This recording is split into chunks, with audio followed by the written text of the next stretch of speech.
Sir max ಬಿಡುಗಡೆ ಆಗ್ತಾ ಇದೆ, ಎಲ್ರಿಗೂ ಒಂದು ಸಡಗರ. ನಿಮ್ಮ ಸಿನಿಮಾ ಬರ್ತಾ ಇದೆ ಅಂದರೆ ಒಂದು ಅಭಿಮಾನಿಗಳಿಗೊಂದು ತುಂಬ ಖುಷಿಯಾದಂಥ ವಾತಾವರಣ. ನಿಮ್ಗೆ ಆಲ್ರೆಡಿ ಒಂದು ವೈಫ್ ಗೊತ್ತಾಗಿರ್ತದೆ ಜನಗಳಿಗೆ.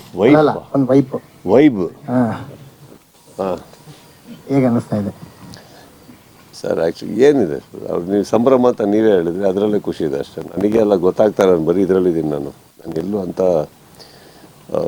ಟು ಡೀಪ್ ರೂಟೆಡ್ ಸೋಷಿಯಲ್ ಮೀಡಿಯಾದಲ್ಲೆಲ್ಲ ಇಲ್ಲ. ನನಗೇನಂತ ನೋಡಲ್ಲ, ತೋರಿಸಿದ್ದು ನೋಡ್ತಾ ಇರ್ತೀನಿ ಅಷ್ಟೇ. I don't know. ನೀವು ಹೇಳಿದ್ದು ಇನ್ನೂ ಖುಷಿಯಾಗಿದೆ. I hope it is the same. S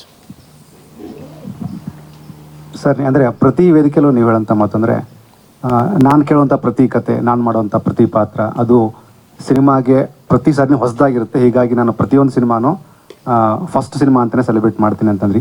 ಅದನ್ನು ಈ ಮ್ಯಾಕ್ಸಲ್ಲಿ ಹೇಗೆ ಅಪ್ಲಿಕೇಬಲ್ ಆಗುತ್ತೆ ಸರ್, ಅಂದರೆ ಆಡಿಯನ್ಸ್ ಪಾಯಿಂಟ್ ಆಫ್ ವ್ಯೂ?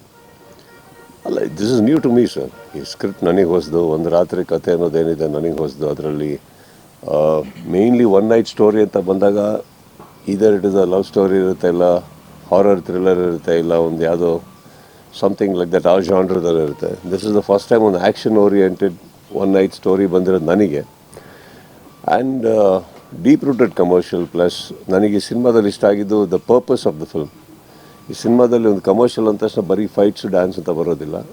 ಇದು ಸಿನಿಮಾ ಒಂದು ಪರ್ಪಸ್ ಇದೆ. ಆ purpose why the character is like that, ಅವ್ರು ಯಾಕೆ ಆ ಥರ ಮಾಡ್ತಾರೆ ಅವರು ಅಂತ ನನಗದು ಇಷ್ಟ ಆಯಿತು. ಆ್ಯಂಡ್ ಬಹಳ ದೊಡ್ಡ ಬಡ್ಜೆಟ್ಗಳು ಸಿನಿಮಾನೇ ಡಿಸ್ಕಷನ್ ನಡೆಯುವಾಗ ಮಧ್ಯದಲ್ಲಿ ಒಂದು ಸಿಂಪಲ್ ಒಂದು ಕತೆ ಬಂತು ನನಗೆ, which I was looking forward to. Simple ಅಂದ ತಕ್ಷಣ ನಾನು ಹೇಳ್ತಾ ಇರೋದು, ಬಡ್ಜೆಟ್ಸಲ್ಲಿ ಏನೋ ಒಂದು ಪ್ರಪಂಚ ಕ್ರಿಯೇಟ್ ಮಾಡಬೇಕು, ಅದಕ್ಕೊಂದು ಕ್ಯಾರೆಕ್ಟರ್ ತೊಗೊಂಡೋಗ್ಬೇಕು, ಅದರೊಳಗಡೆ ಆ ಪ್ರಪಂಚದ ಒಳಗಡೆ ಎಲ್ಲರನ್ನೂ ಹಾಕಿ ಒಂದು ಸಿನಿಮಾ ವಿಕ್ರಾಂತ್ ನೋಡೋ ಥರ ಅಂದ್ಕೊಳ್ಳೋದು.